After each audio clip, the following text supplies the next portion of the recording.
Bueno, ejercicio 11. Tenemos 5 elevado a la m y todo eso elevado a la n y todo eso dividido entre 5 a la m. Y nos preguntan a qué es igual eso.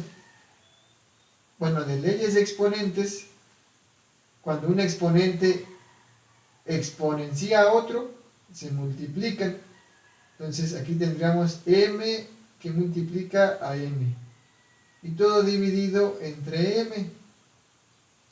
Luego, igual por leyes de exponentes, cuando un número divide a otro, el exponente se resta, siempre que sea en la misma base. Aquí el 5 y 5 es la misma base, entonces los exponentes se restan. Arriba teníamos m por n menos lo que teníamos abajo, m. Este sería el resultado, que es inciso C. Aquí fue pura regla de exponentes. Sigue el 12. Nos dicen, un círculo tiene radio igual a 5, creo que centímetros, no sé. Sí, centímetros. Y nos preguntan por el perímetro del círculo. Nos acordamos, la fórmula del perímetro del círculo es pi por diámetro, lo que es lo mismo que 2pi por radio.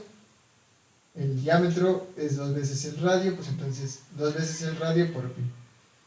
El radio mide 5, pi pues mide 3.14, pero ahorita no importa, las respuestas están así en forma de pi.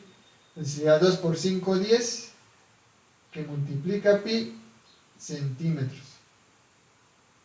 Que esa es la opción B. 13.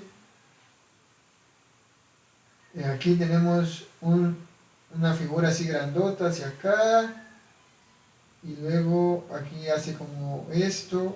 Y sigue así. Y nos dicen, este lado mide 8. Este lado mide 12. Esto mide 2. Y queremos saber el área de esta figura. ¿Cómo le hacemos? Pues este es un trapecio y creo que hay fórmula para el área del trapecio siempre que sea regular. No estoy seguro si hay fórmula para un trapecio como este, y si hay, pues seguro nadie se la sabe de memoria, y si te cambian la figura en el examen, pues peor, ¿no? Entonces, ¿qué podemos hacer? Pues podemos descomponer en figuras más simples que nosotros sí nos sepamos el área. Por ejemplo, un rectángulo y un triángulo. Si dividimos así, esto de aquí ya no mide 12, pues aquí mediría 8 también. Y de aquí a acá, ¿cuánto debe de medir para que la suma en total sí sean 12? De acá a acá tiene que medir 4, ¿no? Ajá, correcto. Este de acá, ¿cuánto mide? Pues 2 también, porque sí nos dicen que estas de acá son paralelas. Entonces, el área del rectángulo está fácil, es 8 por 2. 8 por 2, 16. Creo que todo estaba en centímetros. Entonces, 16 centímetros cuadrados. El área del triángulo, ¿cómo es? Base por altura. Ya tenemos las dos. Tenemos base, tenemos altura. Serían 4 por 2. Pero en el triángulo se divide entre 2. Base por altura entre 2. Entonces, 4 por 2 entre 2. 4 centímetros cuadrados.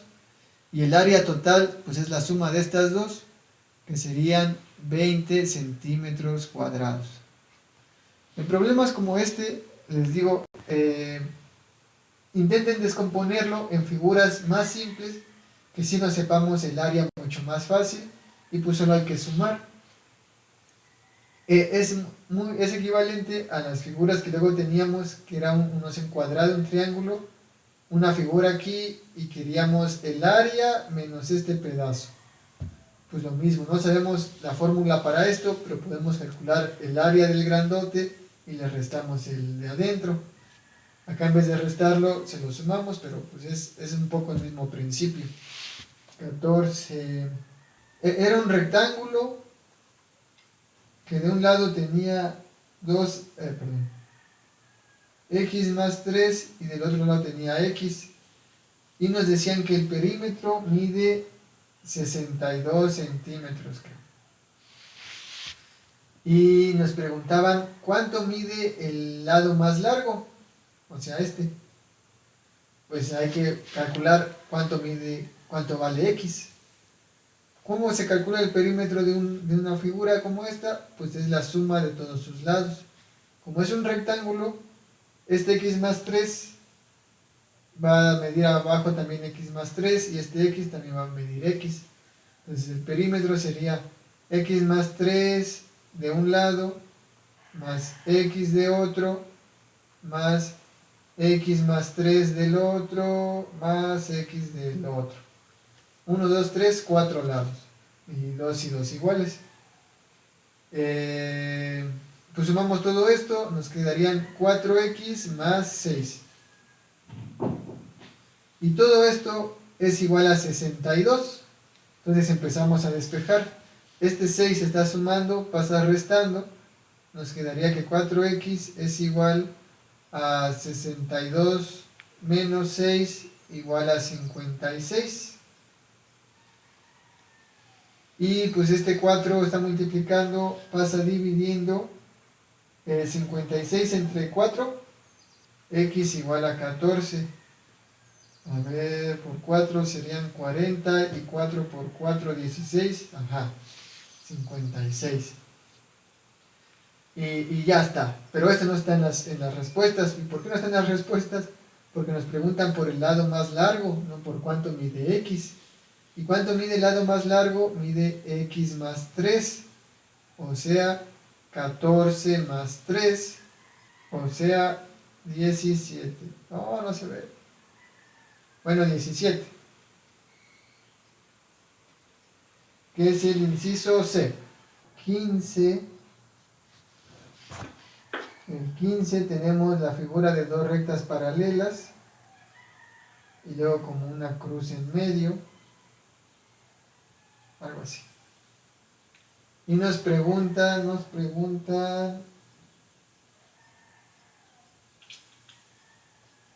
este ángulo, me parece. Y nos dicen, ¿si era ese o cuál era?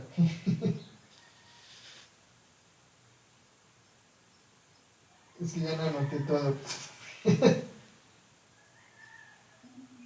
Ajá, porque este era el B, por el BAC, ¿no? BAC. Ajá. Sí. Y estaba así, entonces el BAC es, digamos, el que, ese ángulo es la letra que tiene como en medio, digamos, se tiene la letra A en medio, entonces es este, y pues ya está, ¿no? Es el BAC, como si con el lápiz seguimos del BAC, el ángulo que forma esas dos líneas, o sea, este rojito.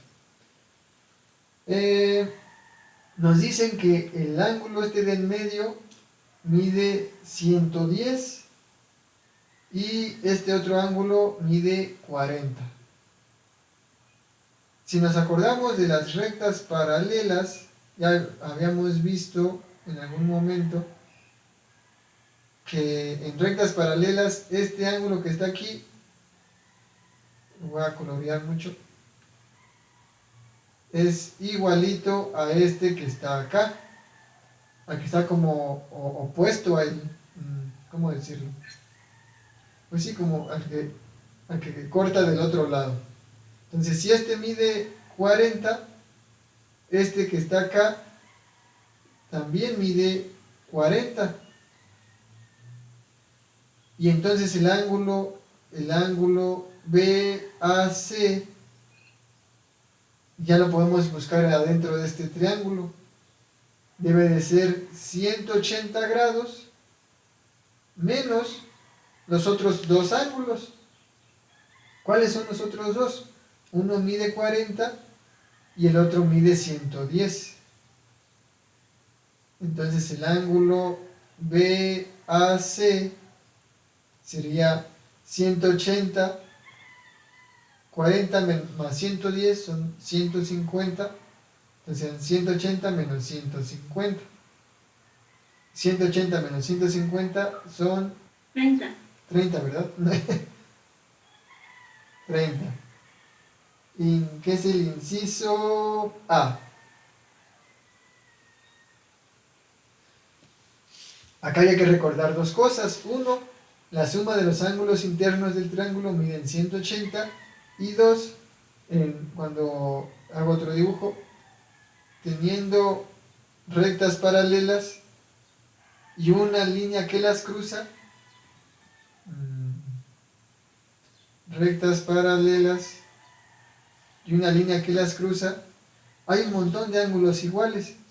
Este que está aquí es igualito a este, porque como las dos son paralelas y es la misma recta que las cruza, pues tienen que ser iguales. Luego, como los ángulos opuestos cuando se cruzan dos líneas, como una X, los ángulos opuestos son iguales. Entonces este también es igual, y entonces este también es igual, y pues un montón. El otro ángulo es igual a este porque son líneas paralelas, y luego este es igual a este porque son opuestos en la X, y este es igual a este porque son opuestos en la X. Entonces, cuando una línea cruza dos paralelas, hay un montón de ángulos iguales, y uno puede usar eso para resolver este tipo de problemas. Hay que acordarse un poquito de eso.